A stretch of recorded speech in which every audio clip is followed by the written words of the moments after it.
Power Panel, Jake Uygur, John Iadarola, Rayyvana, and look, the word on the street is that we're gonna have an excellent show. That's the buzz, and I'm here to tell you that the buzz is correct, okay? It's gonna happen. Rayyvana, I haven't checked in a while. Real quick before we get started, you still banned from Twitter?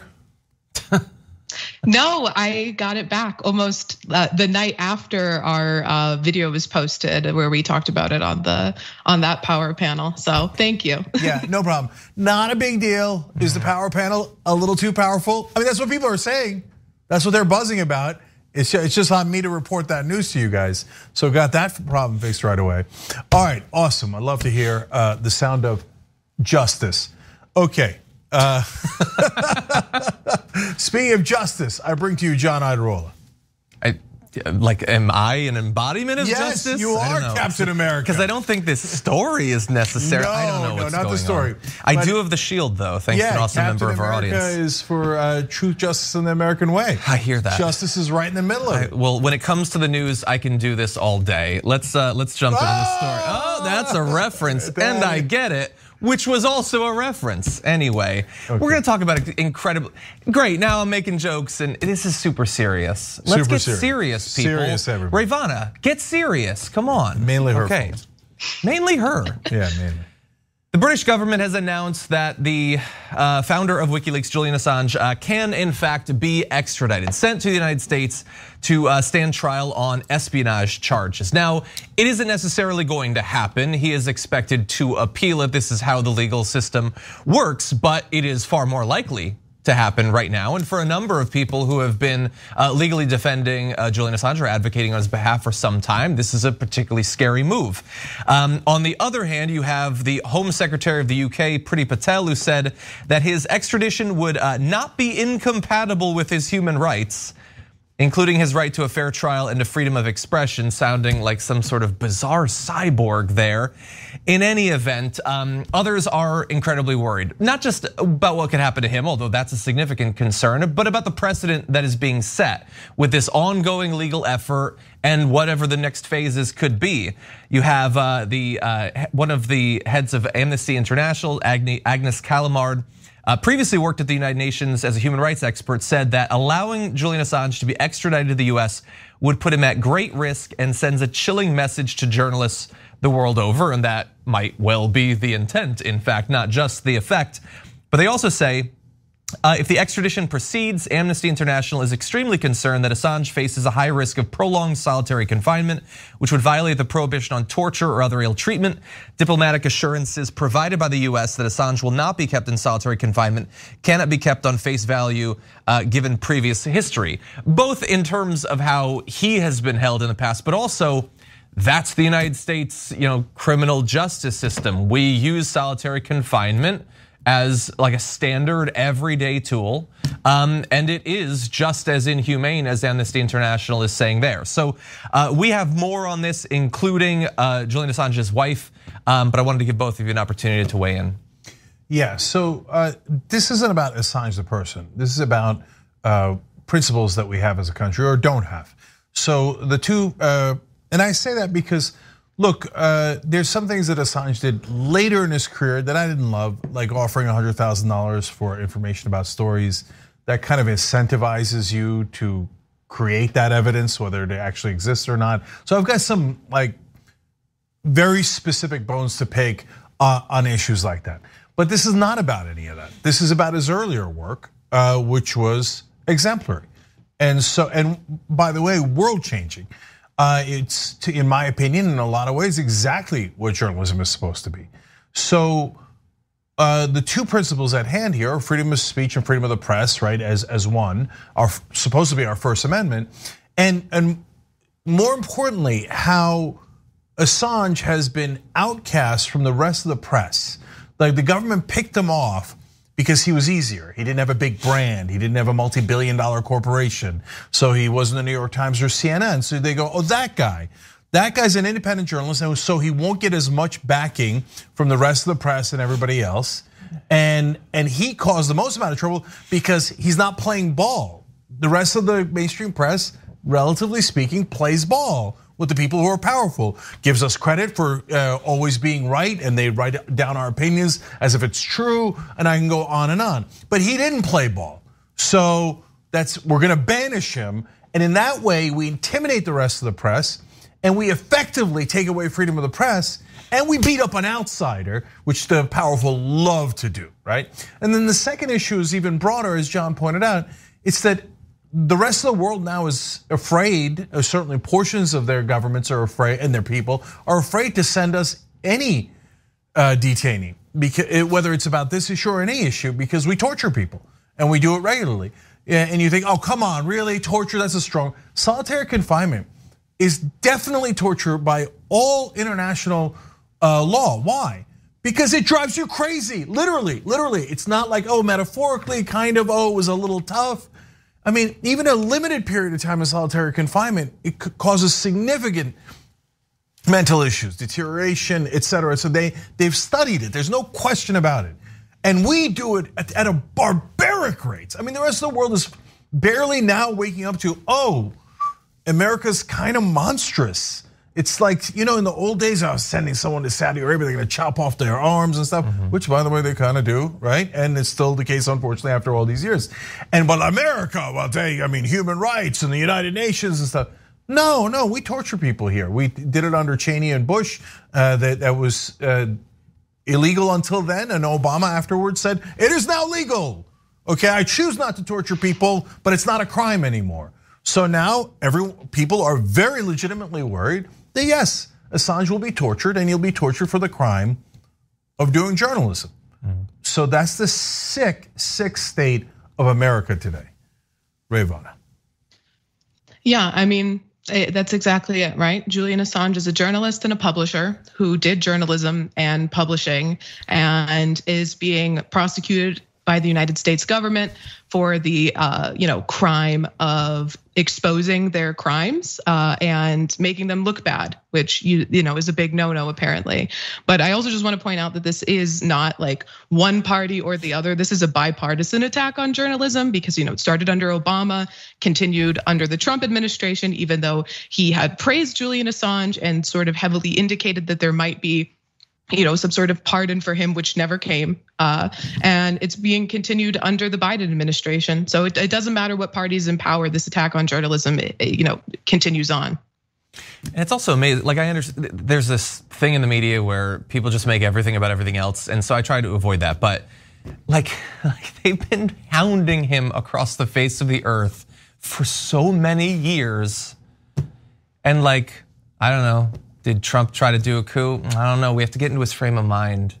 Did he believe that it was a coup? Did he believe that he, the stuff that, as Cenk pointed out too, if you are powerful, well-connected, if you are considered untouchable, you can do basically whatever you want. Stuff that is far more, objectively more damaging than anything that Julian Assange did. And, in the case of him, they're gonna be pursuing this.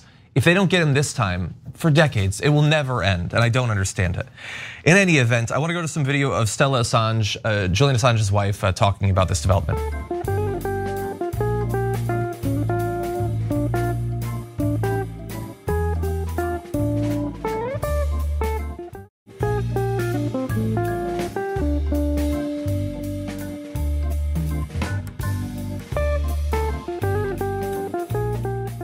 This was always a possibility that Priti Patel would approve sending Julian to the country that has plotted to assassinate him, to the country that Julian exposed the crimes of. And we're not at the end of the road here. We're gonna fight this. We're gonna use every appeal avenue. And we're gonna fight. I'm gonna spend every waking hour fighting for Julian until he's free, until justice is served. And the next steps in that path include the possibility, as I alluded to earlier, that Assange can appeal the decision at London's High Court. That would then have to give its approval for a challenge to proceed. Ultimately, it could reach the UK Supreme Court, but if it's refused, then he could be extradited within the next 28 days.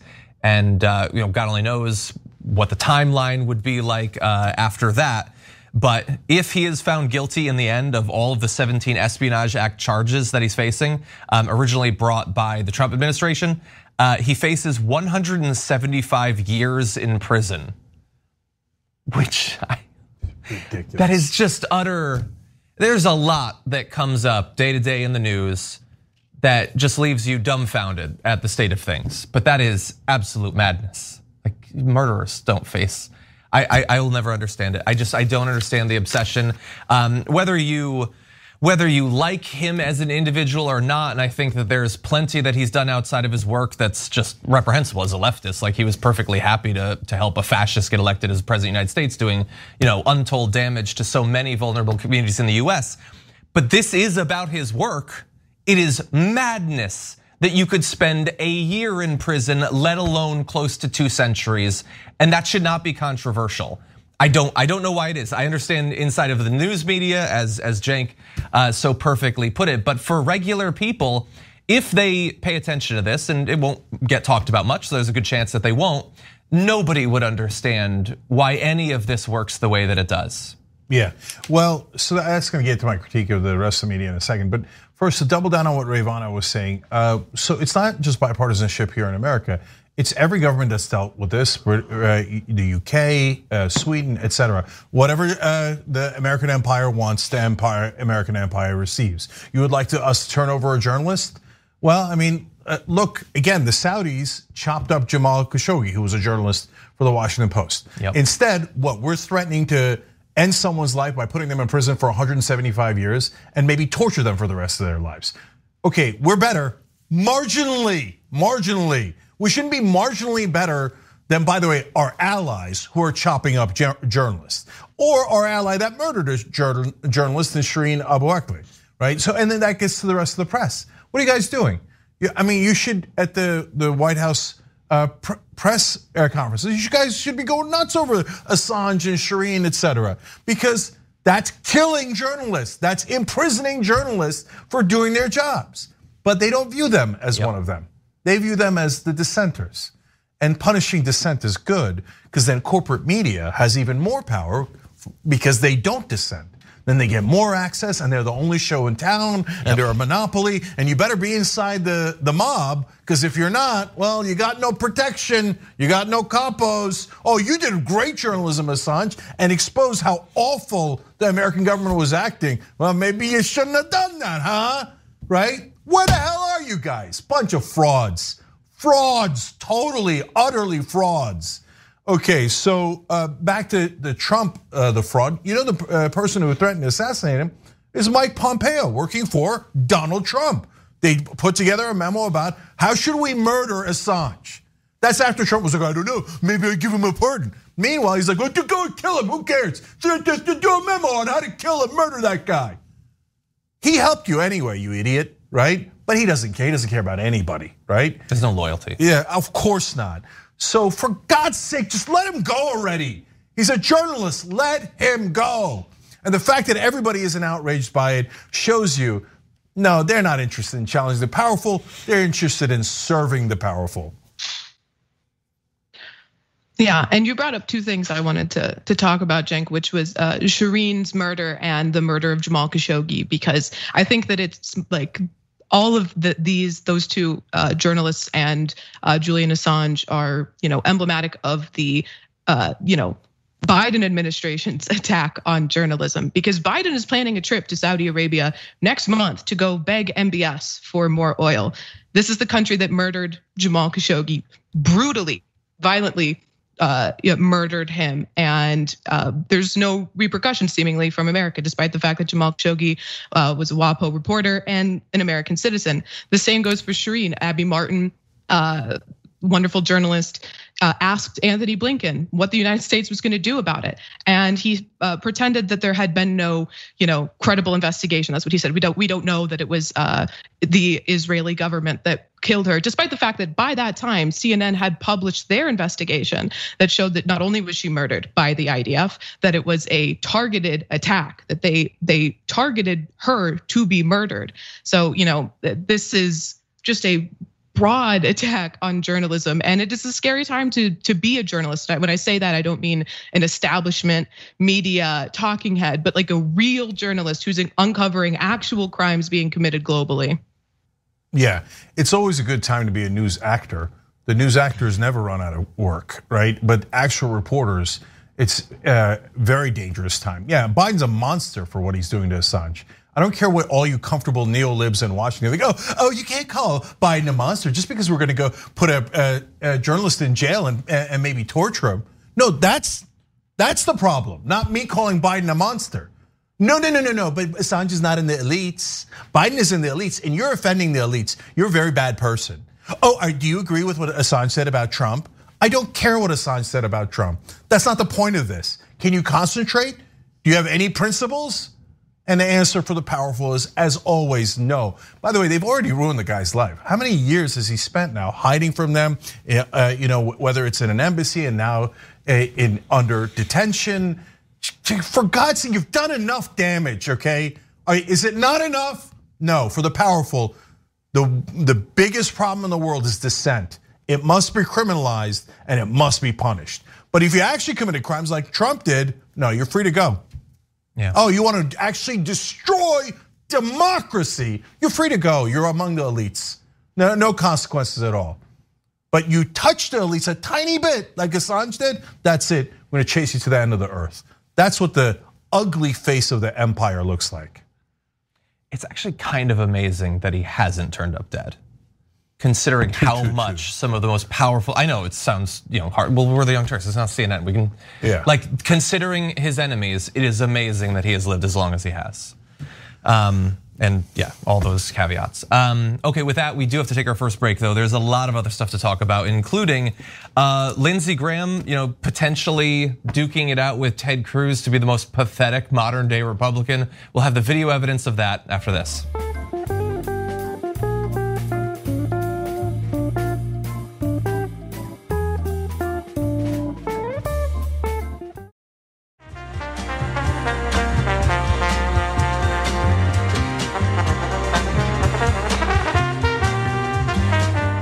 Back on TYT, Cenk, John, and Rayyvana with you guys. John's got more news. I, in fact, do.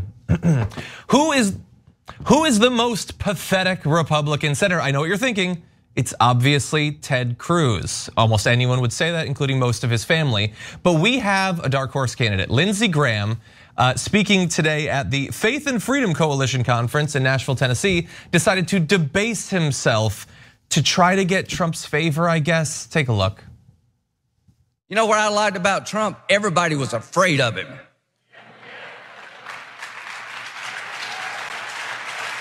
Including me.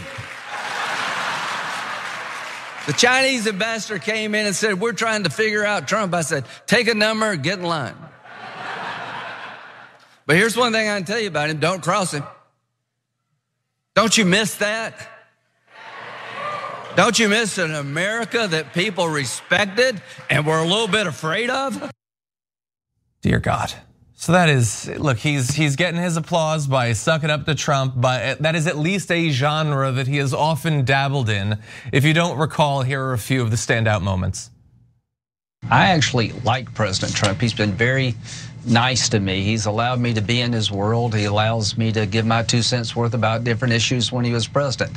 This is his party. If you don't get that, you missed a lot at CPAC. Let's just be honest. The bad guys were afraid of Trump. He's the most consequential Republican since Ronald Reagan. It's his nomination if he wants it, and I think he'll get reelected in 2024.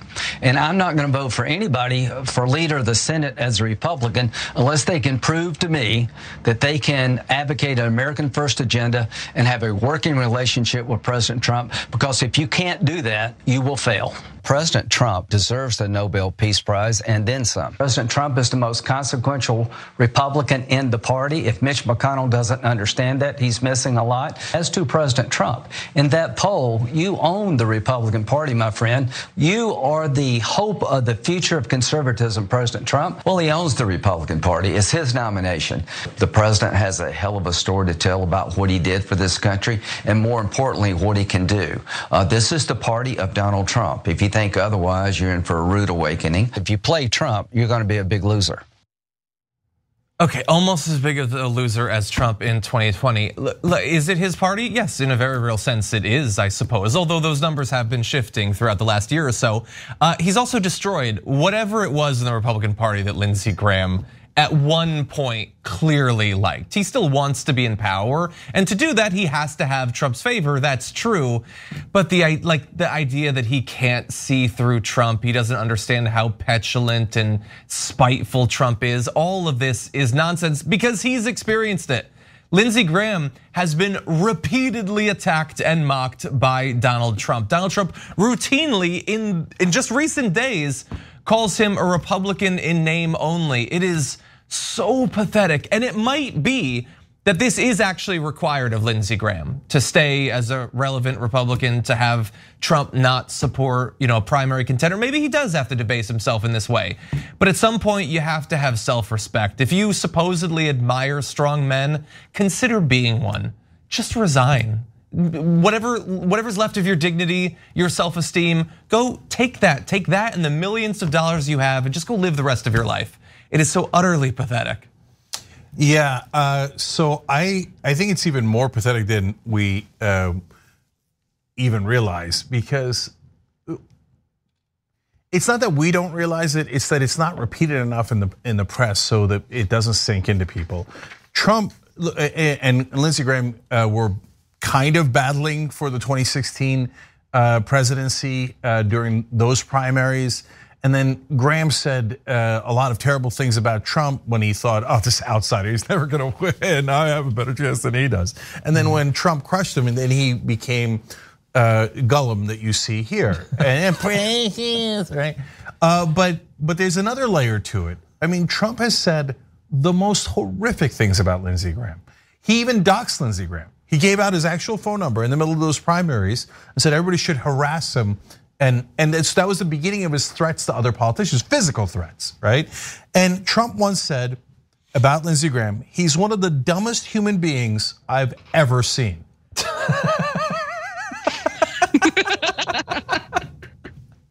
And Lindsey Graham comes out and says, oh, he's a real leader. I love him. I think he's a real leader of the Republican Party. I love him. You gotta go through Trump, Trump's the man, right? Like, Jesus Christ, man.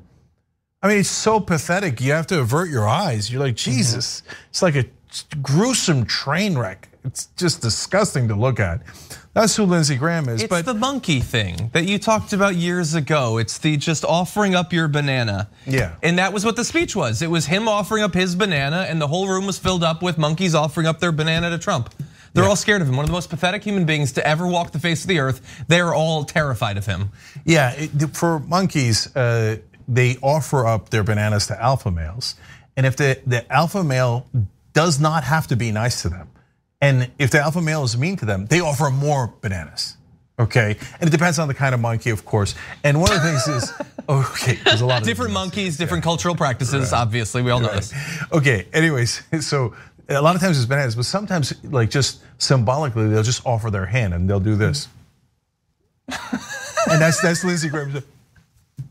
Okay, and so if you were paying attention in that to the crowd in that speech, and he says, I like that people were scared of him. People are like, okay, polite applause, and then he's like, even me. Then everyone's like, that's true. That's a Republican crowd. That's a super right-wing crowd. Yeah. And their reaction to that, go back and rewind it if you want, it was hilarious, right? Once he admitted that he was part of the banana giving monkeys, they're like, all right, go ahead. Otherwise, we're gonna call you a rhino and say how stupid you are. So look, as much damage as they do to the country, which is massive, seeing people like Lindsey Graham humiliate themselves, debase themselves on a daily basis has been quite a pleasure. Oh yeah, this was honestly some of the most cucked stuff I've ever seen in my life. Like, I don't know though, because there's of course Ted Cruz exists, and Trump essentially told Ted Cruz that his wife had a horse face and was disgusting and so ugly that no one would ever want to have sex with her. And then Ted Cruz, there's that famous picture of him phone banking for Trump, just like looking so miserable on the phone with the Trump side behind him. And he's done nothing but praise Trump ever since. So like they're in a cuck-off competition with one another, him and Lindsey Graham. But Graham did say something that was true, which was that Trump is the Republican Party, and that's true at that point. I don't know so much now. His endorsed candidates haven't been winning, so maybe that shows that his stranglehold on the party is a little bit looser. But I mean, the Republican platform in 2020 was just whatever Trump wanted it to be. It was very true at that time. You needed to be nice to Trump. Otherwise your electoral chances were a little bit lower than they would be otherwise. So, they really were just truly an entire party of cucks. Yeah, so I want to build real quick off of what Rayyvana said. So number one, she called it a cuck off, fair enough. I think it's a cucktastrophe. So they're competing for top cuck. Yeah, that's what I think. Top cuck. Pack your balls and go. Okay. Okay. So and you know how Jefferson and Adams had that rivalry, and at the end, one of them said, "Does Jefferson still live on their deathbed, or does Adams still live?" And in this case, it's going to be, "Does Cruz still live? Am I the biggest cuck of all?" Okay, so, but now to the serious point that Rayyvana made. Look, guys, it is a good strategy to intimidate people in your own party. It just is. So sad day. If that hurts people's feelings, I don't care. It's true. I wish we had a progressive who could bully the cowards in the Democratic Party into compliance with higher wages, more health care for everyone. That's actually my goal, that person exists one day. But there's a second part of this. He said at the very end there, and Trump talked about it at that same conference, "Don't you miss the good old days when Trump was in charge?" And this is what drives me nuts about the Democratic Party, because unfortunately that is probably a winning strategy for them to say. Look, if the Democrats had made it clear when Trump had the good economy that it was obviously riding off of Obama's wave, but like the idiots that they are, Pelosi, Schumer, and everybody else was like, "Oh no, you never make your own case." And so they pretended like Trump brought in this spectacular economy on day one, a thing that is not economically possible, that it's just not a factual thing. You cannot just get it going. It takes years to ramp up, right? And by the way, we're super fair. So Biden's economic issues are not just Trump's fault. So you could say, hey, normally you'd have a Trump wave. And by the way, Republicans do this all the time. They inherit a good economy from Democrats, they ruin it and hand it off to the next Democrat and then blame him for it, right? But that's not exactly what happened with Biden. Both Trump and Biden printed tons and tons of money, trillions of dollars, and handed it largely to the biggest companies in the world, okay? And some to real Americans. Yeah. That's what drove up inflation. And we did a story that shows you that there's a loophole in Dodd-Frank that's causing at least 25% of the price hikes. That's a giant number, and that's bankers, but Trump loves the bankers. And so no, deregulation, deregulate the banks. Do not touch my beloved banker friends. And so they did speculation on commodities like oil that drove the price up, but it's also Biden's fault. He can actually regulate the bankers right now and lower prices by 25%, but he won't do it because both parties are corrupt. Yeah. So they're gonna get to say, hey, it was great during the Trump years, and people are gonna kind of remember good economic times versus bad economic times, and we're ruined. Yeah. Why don't we turn to other news? I'm sure this won't get you fired up.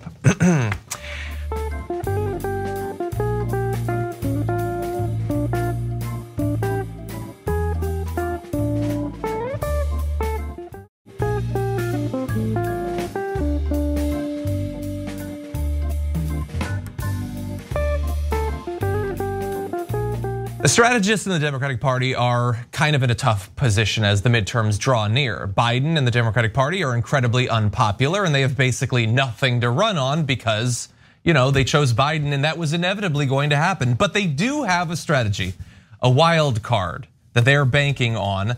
It is running ads for Republicans, for the most extreme Republicans to try to get them to win their primary challenges. And so this is being reported on by the New York Times. Even as national Democrats set off alarms over the threats posed by far-right Republican candidates, like in the January 6 hearings, their campaign partners are pursuing an enormously risky strategy, promoting some of those same candidates in GOP primaries in hopes that those candidates will be easier for Democrats to beat. And we're gonna profile a couple of examples of this, but the first involves a race in California. There is a new campaign ad attacking Representative David Valadao, a relatively moderate Republican, for whatever that's worth in the modern era, for voting to impeach Donald Trump. And we have a bit of that ad. Take a look at this. Same label, so Republicans got to check the ingredients. David Valadao claims he's Republican. Yet, David Valadao voted to impeach President Trump. Yeah, Valadao voted to impeach Trump. And Republican Chris Matisse, a true conservative, 100% pro-Trump and proud. Just to be clear, that is a Democratic linked ad that is trying to get the 100% pro-Trump guy elected. They call him military veteran, local businessman. The other guy, I mean, he voted to impeach Trump. Like literally everyone who donated to make that ad wanted Trump to be impeached. But now that's the kiss of death, and you can see there the comparison they make, the weird can stuff. But of course, like the guy that they're pushing for, maybe might be easier to beat, but if he gets into office, he's a legitimate crazy person, as is the case in most of these instances where the Democrats are meddling in Republican primaries. And look, they're doing this because they're in a tough spot. But because they're in a tough spot, it is increasingly likely that these radical candidates could end up winning. And so that makes the strategy extremely risky. Yeah, so this is a terrible idea. So, but at the same time, I wanna acknowledge that you can't have cookie cutter approaches. So is there a time in politics where spending money on a crazy person in the other party makes sense? Yes, but it's super rare, okay? So they had an example of McCaskill doing it with Todd Akin back in 2012, and that is a very good example of it, and I can name you a couple of others. But you have to be extraordinarily careful, and it should be in a rare situation. But the Democrats are not at all careful, let alone extraordinarily careful. Now, the best example of this gone awry is the Clintons were positive that the best person to run against would be Donald Trump. So they continually aided and abetted him during the Republican primaries. There's even a story about how Bill Clinton went to play golf with Donald Trump before the Republican primaries and encouraged him to run, because they thought, oh, he'll destroy the Republican Party. And of course, there's no way he could beat Hillary Clinton. I mean, look, after you've already done the world's worst political calculation, literally, I mean, certainly in American history, the worst political calculation ever, to double down on that across the country today in this environment is nuts. So guys, the country's in a populist mood. Of course, the Democratic Party, filled to the rim with elites, doesn't see it at all. They're like, oh, if we get these wild-eyed populists to run against the establishment Democrats, we'll win easily. Will you? Or did you just spend millions and millions of dollars helping the worst people on earth? And guys, once you spend the money to build up their name recognition, you can't take it back. That is just a huge win for those candidates and the Republican Party overall. And every dollar you spend helping a Republican is a dollar you could have spent on a Democrat. And of course, what would they have done with that money anyway? They would have spent it trying to hurt progressives within the Democratic Party. That's all they're spending it on today, right? They're not, all of the primary ads are like, this progressive is not enough of a Democrat. And they literally take Republican money to run ads against progressives. Then they take Democratic money to run ads on behalf of Republicans. That's how deeply incompetent the Democratic Party is. The only reason why they haven't absolutely cratered is because of corporate media that does just giant, complete fabrication marketing on their behalf. Oh, they're so smart, they're so crafty, really crafty, so fourth dimensional chess. No, they're a bunch of morons who lost to Donald Trump and are now helping the worst people on earth. Yep. I mean, this is the exact type of incompetence that I've really just come to expect from the Democratic Party. But I mean, but really, what are we to expect from the Democrats and the DNC when all they do is hire losers? And when I say losers, I don't mean personality-wise. Although a little bit, I mean personality-wise. But look at the people who are running the DNC. These are people who lost their campaigns. Jamie Harrison, who is one of the people who was cited a couple times as being one of the masterminds behind this brilliant electoral strategy of propping up fascists, lost his race in 2020 by a large margin. Debbie Wasserman Schultz lost her race. She was also working for the Clinton campaign at the time that they employed the same failure strategy with Trump. I mean, even Tom Perez was going to lose to be the DNC chair before Obama stepped in and made sure a real progressive like Keith Ellison, who's actually a winner and actually knows how to win elections, wouldn't have that position, because then the Democrats might actually get something done. But this is just a way for them to make sure they never have to have policy goals, to make sure they never have to run on anything and just can continue to run against someone who is scary. It's just such deep incompetence within the party. Well, I can see, I'm listening to both of you. I know that you're both worried. I want to reassure you, if we can jump ahead to graphic 9, Democrats involved acknowledge the game they're playing. They insist, though, they only have one job: to preserve their party's slender majority, and that they're only targeting races where the extremist candidates cannot prevail. No, but because what you guys don't understand is this can't fail. It's a foolproof plan being thought up by fools. Do you not get why they would be experts on such things? No, but like when someone says, hey, this is a crazy strategy, and literally everyone, as we are, points out the very high profile case in 2016 where this clearly didn't work, and it was sort of consequential when it failed. They still respond with, well, but no, you don't have to worry because this can't lose. Okay. Yeah. It's only the fate of our country. You're only gonna potentially pack congressional and senatorial races with people who would love to overturn our entire constitutional order to hand over the election to Trump. If he doesn't just win outright, which running against this Democratic Party, how could he lose? Yeah, guys, as usual, they're not just incompetent, they're liars. One of their districts is only +4 for us. So you could easily lose a +4 district, especially in a wave like this, where the Republicans are likely to have a wave. They're playing with absolute fire, okay? And by the way, you don't need this in super safe districts. Nobody's running ads for Republicans in a +50 district for Democrats. By definition, they're running them in tighter races, so they can have a more extremist candidate rather than a moderate Republican they're more likely to lose to. So they're totally, utterly lying that they're only doing it in safe seats. And then to Rayyvana's point, I mean, the New York Times gives the example of McCaskill doing it right back in 2012. What they don't mention is that McCaskill then ran a Republican light strategy in the next election and got her ass handed to her. Lost badly. And at a time when the minimum wage was on the ballot in Missouri and won easily, crushed, got 62% of the vote. If she had run as a Democrat, she would have won. Instead, she ran as a Republican, which is basically a political theory that is adjacent to this one, a corollary to this one, then she lost running as a Republican. But they never clarify that for you. They never clarify Jamie Harrison, McCaskill. All these people are losers. We're taking advice from people who have no idea how to win and who've blown giant elections before. And finally, there's one other thing you shouldn't forget about this disastrous strategy. They're punishing the Republicans who voted the right way. Yep. So those Republicans voted to impeach Trump, and then Pelosi and her goons decided, oh, that was a mistake. We'll now run millions of dollars in ads against you for voting against Trump. That's a great point. And then what are we gonna do then? Then none of them are gonna vote against Trump. Not because of just because of Trump's intimidation, but because of Pelosi's intimidation. Pelosi and Trump are a tag team here, saying you better never vote against Trump. Otherwise, one of us, if not both of us, are gonna use it in primaries against you.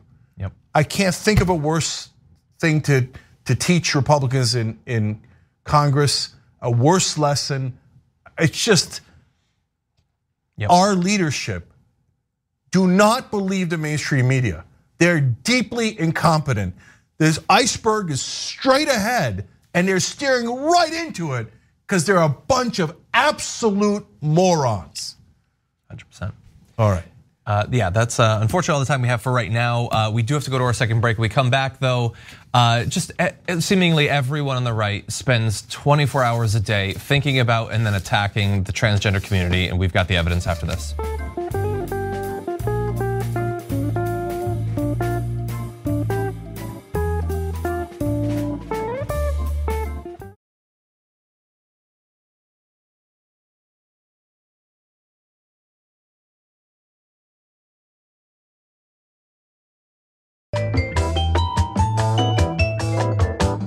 All right, back on the power panel, Cenk, John, Rayyvana, Dragon Rat Lord, Ms. Presh 77 Dragon.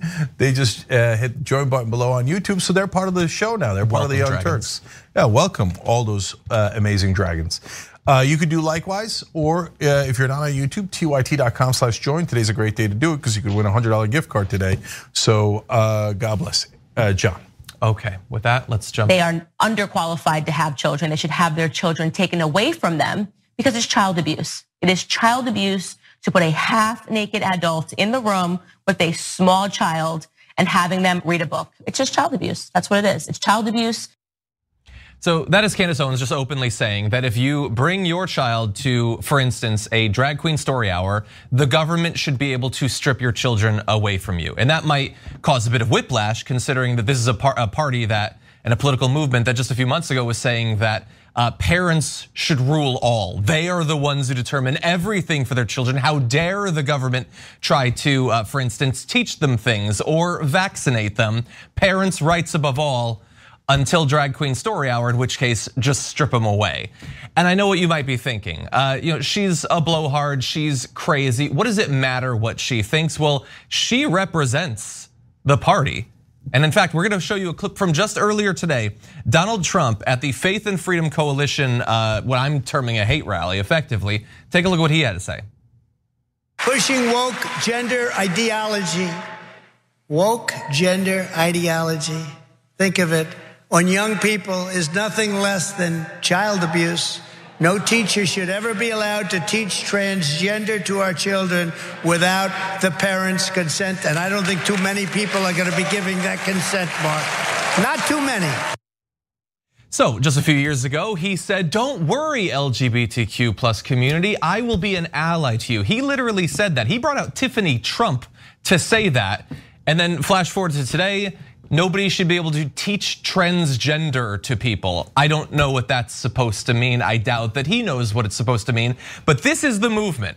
It should not be allowed, and in fact, if you're a parent who allows it, you might not be a parent for much longer. I wanna go to just a bit more of Candace Owens making her case.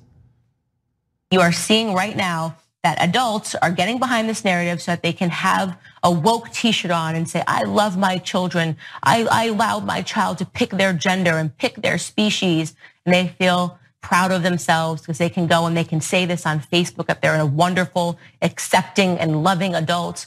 When in reality, they are underqualified to have children. They should have their children taken away from them because it's child abuse. Okay, so look, as with the arguments coming out of the Uvalde mass shooting, the right does seem to understand that they are widely perceived to be and are accurately described as completely heartless. They don't care about kids. Kids are convenient tools. And they know that parents who don't want their kids to be constantly depressed, have an incredibly elevated risk of suicide, do need understanding and acceptance. And they're not interested in that. That's inconvenient to them. They've found something that can get their movement riled up, that can get crowds to go hound people at parent-teacher conferences and things like that. And if you have to strip apart a couple of families, what's the difference? They got very used to that during the Trump years. They're fine doing it to families now. Yeah, I don't believe in playing defense. I believe in playing offense. So let me be clear. I think right-wing ideology is hateful. It teaches people, and yes, children, to hate others. One of our viewers just wrote it on Super Chat, trans rights are human rights. Well, that's by definition, right? But they don't think so. They think we should treat trans people as less than human. We should treat gay people as less than human. And they teach their children this kind of disgusting, hateful ideology. I think that's way worse child abuse than anything I've heard. I mean, you're emotionally warping those kids to have no empathy for other human beings. to be monstrous, hateful people that you're unleashing into the world. That's child abuse. I think right-wingers should have their children taken away from them. Oh, what, you don't like it? Oh, did I hurt your feelings? But when you say it about trans people, you don't mind saying it at all. Oh, that's okay for you to say, but if I say it about you, you go, oh, how dare you? What do you mean, how dare I? How dare you? So you're saying, oh, I don't like that person's ideology. I don't like that person's way of thinking. I don't like their freedom. So I like to take their kids away and abuse them and make them feel inferior and make sure that they do not have equal rights in America. No deal. You take their kids away, I'm gonna push as hard as I can in the blue states to take away kids from right-wing parents who teach them hate. That is way worse child abuse. You wanna play?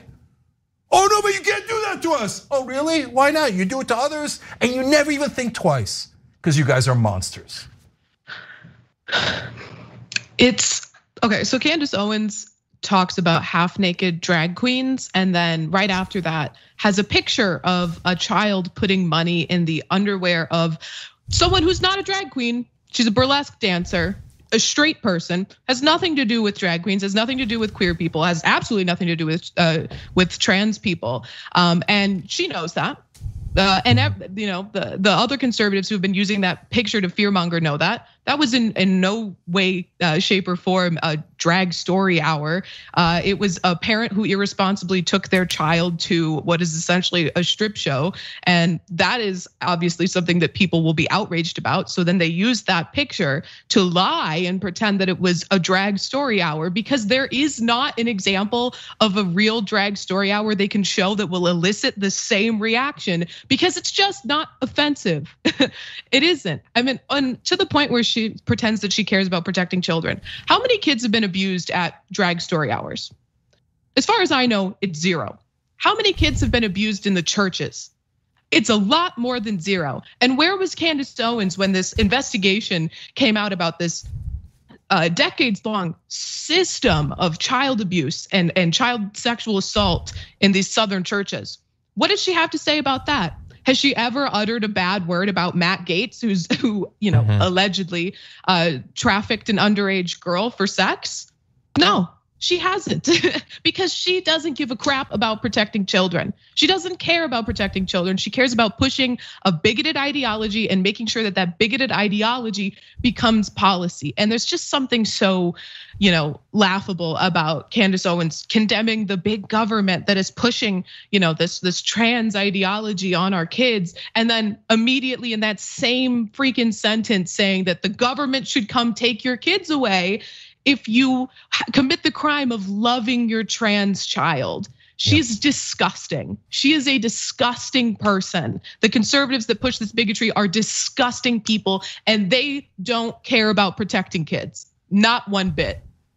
Yeah, it's a great point about the Southern Baptist churches. Well, they are viper's nest of pedophiles. So hundreds of cases. That's an undeniable fact. They acknowledge it themselves. So you send in your kids to a place that where you're openly exposing them to pedophiles, like the people who run the Southern Baptist churches. According to your way of thinking, we should start taking your kids away because you're endangering them, and it's child abuse. It's not my way of thinking, it's your way of thinking. What, it only should apply to the left, but it shouldn't apply to the right, even though you guys are 1,000 times worse? And expose your kids knowingly to pedophiles all the time, whether it's the Catholic Church, the Southern Baptist churches, or many of the other organizations you guys are involved with, including the Republican Party? We should look into child abuse charges against all these right-wingers. Yep. So, and by the way, look at how stupid they are. Candace says, the government is trying to cause mental health issues, and because the government is trying to control you. Come on, so many right-wingers believe in such a dumb conspiracy theory. You know who's trying to control our lives? Right-wingers. Oh, don't be trans, don't be gay, don't love that person, don't marry that person, don't have sex with that person, don't have sex in that way. Don't do that with your body, don't do this with your body, don't take that, don't do this. We just want to be left alone as progressives. Can you monsters please leave us alone? Oh no, you want to control us. No, it's projection, because you love power. You love it. That's how you view the government. Well, when I'm in the government, I'm gonna control everybody's life. That's how a right-winger thinks. That's how every right-winger thinks. Yeah. And so when they project that onto us, oh my God, when the left gets in government, they're gonna wanna control our lives. We don't want anything to do with your lives. We just want you to leave us alone. You have no empathy. You guys constantly are attacking everyone else in society. You guys are toxic. I don't want anything to do with you. Nonetheless, when we're in charge, you know what we're gonna do? We're gonna get you better wages and better healthcare. Yep. You schmucks. And that's why this exists. Like, they're all transphobes, and I apologize. If you watch all of our content every day, I know that I go on about this for a long time, but there is a reason that Candace Owens now can't go one show without talking about the trans community. And that same applies for Ben Shapiro, Matt Walsh, Michael Knowles, Charlie Kirk, all of them. I have a challenge for them. Go one day without talking about the trans community, without a representative of the community being on your show. Why weren't they ranting about this 6 months ago or 2 years ago? Now, it's not that they weren't attacking the LGBTQ community broadly or the trans community specifically. They've been, demonizing, the bathroom issue and all that for some time. But it was not like 90% of their political ideology until recently. It's because it's not an actual threat and nothing has changed in that regard. They are using it. During the pandemic, hundreds of billions of dollars have been transferred from working class Americans to the richest Americans. That's what actually happened. And they desperately need to get people to not focus on that. They need something that is gonna freak regular conservatives out enough that they will elect anybody, no substance, no plan, just someone who is going to attack the community they've been trained to hate. Certainly nobody who's going to regulate businesses or increase taxes or anything like that. There was talk a couple of years ago about wealth taxes and all that. That terrified them, so they need a distraction. That's what this is. And if it leads to some people showing up to a drag queen story hour and beating the hell out of people or killing them, if it leads to regular teachers being hounded everywhere they go with constant death threats and all that, that is just a part of making the omelet of keeping conservatives so enraged and angry and scared that they will never notice that their economic lives are a ruin, that they have no chance of buying a home or retiring with dignity, no chance of their kids going to college. All of that is true. They're in worse shape than they were just a few years ago, and it certainly wasn't a holiday then. But they can't focus on that. They certainly can't prioritize that politically so long as they're terrified about this satanic panic of pedophile teachers and drag queens that control all reins of government power. The Republican Party at this point is basically a hate group. And so if you tell me that you're a Republican, you're telling me that you joined a hate group. And you wonder why we want nothing to do with you guys. All right, we're out of time, unfortunately. All right, everybody check out Rayyvana on Rebel headquarters. Obviously, John on Damage Report. Thank you guys, we really appreciate it. We're gonna come back with another excellent power panel. And speaking of what John just talked about, this poor, brilliant African-American teacher goes down to teach in Georgia, and the new revised Klan without the hoods chase her out and then start following her around the country. These people are monsters, man. You'll see when we come back.